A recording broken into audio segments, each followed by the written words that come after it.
Présentez-vous. Sérieusement? Bon. Je suis Naomi Lionel. Je suis professeur d'histoire à l'école primaire de New Hope et laborantine à mi-temps. Qu'est-ce que je peux vous dire de plus? J'étudie le passé pour l'avenir. Recentrez-vous. Soyez concise et concrète, s'il vous plaît. Quand est-ce que ça a commencé? Tout a commencé il y a quelques jours. Un messager est venu nous transmettre que la réunion annuelle des scientifiques, qui avait d'habitude lieu à New Hope, était déplacée à Brutal. Le doyen s'était fracturé la hanche. Faut dire aussi qu'Alfred a 87 ans, donc il est plus de première jeunesse. La route jusqu'à Brutal est sécurisée depuis plusieurs années maintenant. Elle passe certes par l'ancien territoire des ombres, mais rien n'a été signalé depuis des années, voire même depuis ma naissance. Donc on comptait simplement y aller, tous ensemble. Il y avait juste Gilles en plus avec nous. C'est lui qui m'a appris à manier les armes et c'est aussi un ancien ingénieur. Mais il est devenu aveugle suite à un combat contre une ombre. Nao, on en est où? Le jour commence à tomber. On a une bonne journée de marche de New Hope. On va pas tarder à monter le camp. Enfin, j'en pouvais plus. Même si être accroché à ton bras, c'est pas désagréable. Tu remets ça tire. Oh, si on peut plus rigoler. Mais tu sais... Attends, t'as entendu ça? Non? Quoi? Il y a un truc dans la forêt. C'est impossible. Tu sais bien que toute vie... Toute vie autre que végétale a disparu depuis le passage des ombres. Je sais.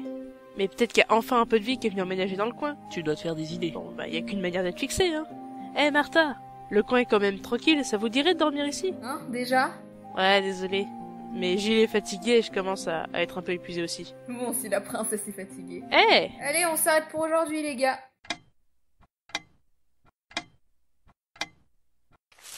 Nao, c'est toi? Ouais, c'est moi, rendors-toi, je reviens. Tu veux toujours aller vérifier? Bien sûr, j'en ai pas pour longtemps. Je reviens. À tout à l'heure. Je viens. Mais... Je viens. Donc, si Gilles Martco vous a accompagné, c'était de son propre chef. J'ai essayé de le dissuader, mais il y est tenu, oui. Et puis, je partais du principe qu'il y avait aucun danger. Je vois. Et en ce qui concerne le docteur Onès? Martha? Mais qu'est-ce qu'elle vient faire dans cette histoire? Elle était de garde au moment où vous êtes éclipsé. Et je sais, mais pourquoi vous en parlez? C'est elle qui... Ferme-la et laisse-la parler. On doit suivre le déroulement dans l'ordre. Durant votre escapade, qu'avez-vous découvert? Vous savez très bien ce que j'ai découvert, je vous l'ai dit quand vous m'avez ramassé.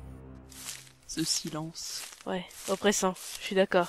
Non, j'ai l'impression qu'on est observé. Attends, quoi? Il doit parler de moi. C'est ainsi qu'elle vous est apparue, cette ombre. Ouais, j'arrivais plus à bouger. Elle ressemblait pas du tout à ce qu'on nous en raconte. Je sais pas, elle était floue, un peu trouble. Ah, j'ai une migraine rien que de m'en rappeler. C'était une forme noire, grande, squelettique, mais on pouvait pas bien la discerner non plus. Elle se détachait clairement du décor, mais... Et que faisait Monsieur Martco? À votre avis? Il a réagi tout de suite. Non, pas encore. Pas vous, non. Il a essayé de foncer droit sur elle avec son couteau. Il se fit à son ouïe. Mais elle a levé sa main et... Comment osez-vous nous attaquer à nouveau? Comment osez-vous venir sur mon territoire? Vous qui m'avez tout pris. Et je savais pas comment réagir. J'avais peur. Non, Gilles! Arrêtez, je vous en prie, laissez-le! Oh, petite humaine, faible, misérable. Tu tiens à lui, hein? Prenez-moi à sa place. Faites ce que vous voulez. Laissez-le. S'il vous plaît. Tu ne sais pas ce que tu me demandes. Mais j'accepte. L'ombre l'a relâché et elle s'est approchée de moi. Vous n'avez pas bougé? Pas fui? Non, je n'y arrivais pas. Poursuivez. Elle a posé sa main sur ma tête. Et là... Ah! Qu'est-ce que... Ah, ma tête! Toi, ce n'est pas possible. Tu ne peux pas. Non! Quoi? Je me souviens de rien d'autre. Je crois que je me suis évanouie. Maintenant à vous. Pourquoi est-ce que vous m'interrogez autant? Et pourquoi vous me retenez ici, dans ma propre ville? Qu'est-ce qui est arrivé à Martha et aux autres? Martha est revenue ici gravement blessée au torse. Elle nous a affirmé que le groupe avait été victime d'une attaque soudaine et qu'elle était la seule survivante. Quoi? Elle a eu tort.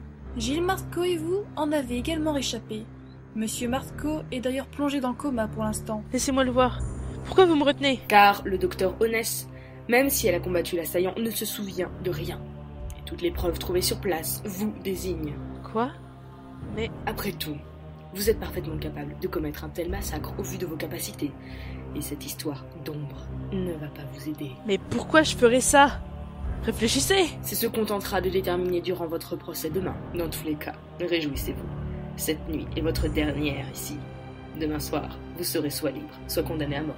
Et il est plus probable qu'il s'agira de la seconde option. Mais je suis innocente! Bonne nuit, madame. Maman! Dis-leur! S'il te plaît. Naomi, dans ce contexte, je ne suis pas ta mère. Je te l'ai dit et répété. Eliska Marley, si tu préfères que je t'appelle comme ça, tu sais très bien que je ferai jamais ça. Si? La fille que j'ai élevée ne le ferait jamais, oui, je le sais.